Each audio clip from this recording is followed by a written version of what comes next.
artistic family, to Shannon Gibson Designs, and to a new exciting video and series. So this is going to be a 3-part fluid expression series, and I call it Fluid Expressions because my paint is going to be extremely fluid, mixed with water only, and it's going to be like a water consistency because I have a new product by Liquitex, and they are acrylic inks. So not alcohol inks, but acrylic inks, and I'll explain the difference in a moment. And so my paint's going to be very fluid for the most part. There will be some areas where I just do some drops, but for the most part they will be fluid, as you guys saw from the beginning of the video.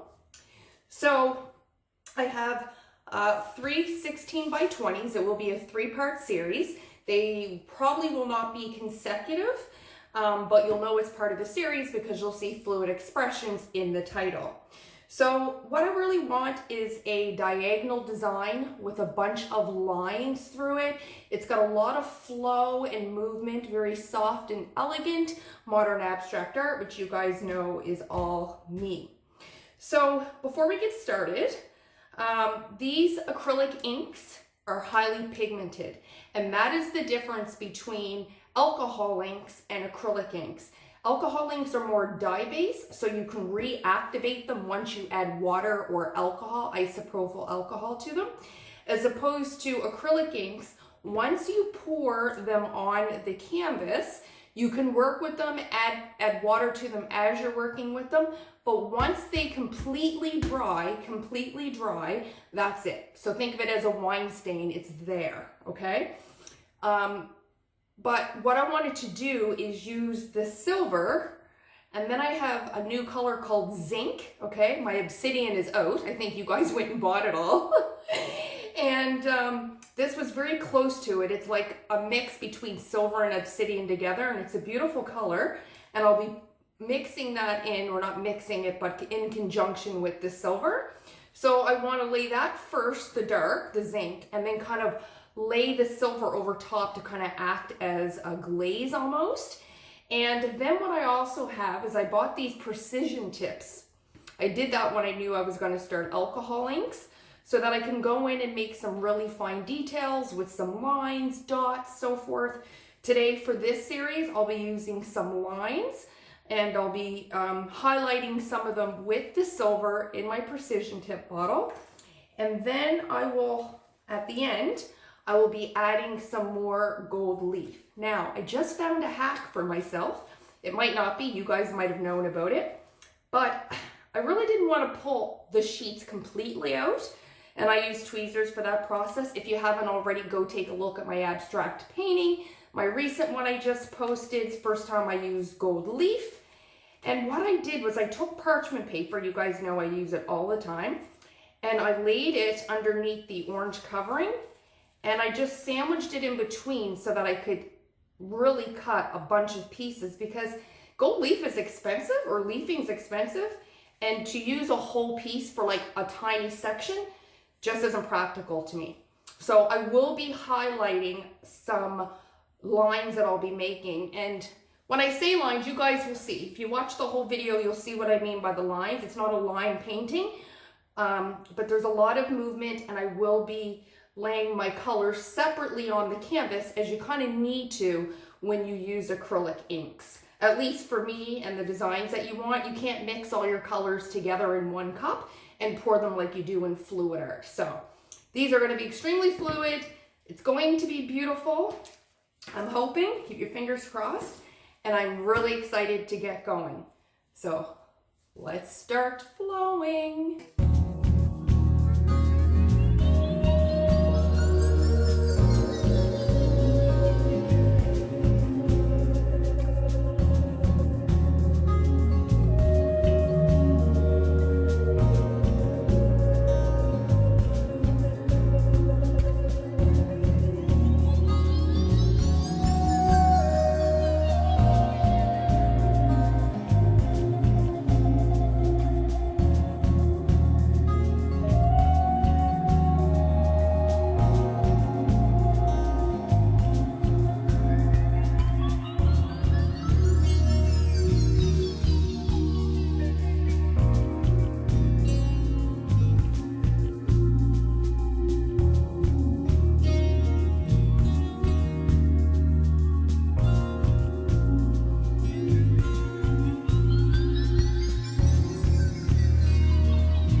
artistic family, this was definitely a different design for me, and I absolutely love the flow.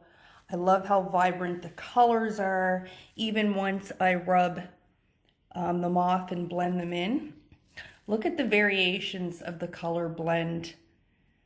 You can see every layer that I put on there, and you see how reflective that silver is in there, and all of the, like I said, layers underneath and the patterns from blotting and rubbing, which is what I wanted. And all that shimmer and reflectiveness is just gorgeous. And again, the movement throughout. And each thing stands on its own, right? When I use the precision tip with the acrylic inks, it looks very much like my paint pens. I do have a paint pen abstract painting if you are interested in taking it out. Very easy, or checking it out for beginners. But this is beautiful, guys. I really love the flow. So I would really love your guys' input down in the comments.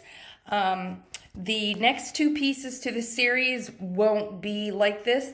I had no plan to do a set per se, except for a series, just exploring creative and fun ways to utilize the acrylic inks that work with me and my style. So thank you so much for being here, guys. I appreciate you all. Please take a look at my textured and my modern abstract painting playlist. And until next time, stay safe, stay healthy, and I'll see you all in the next one.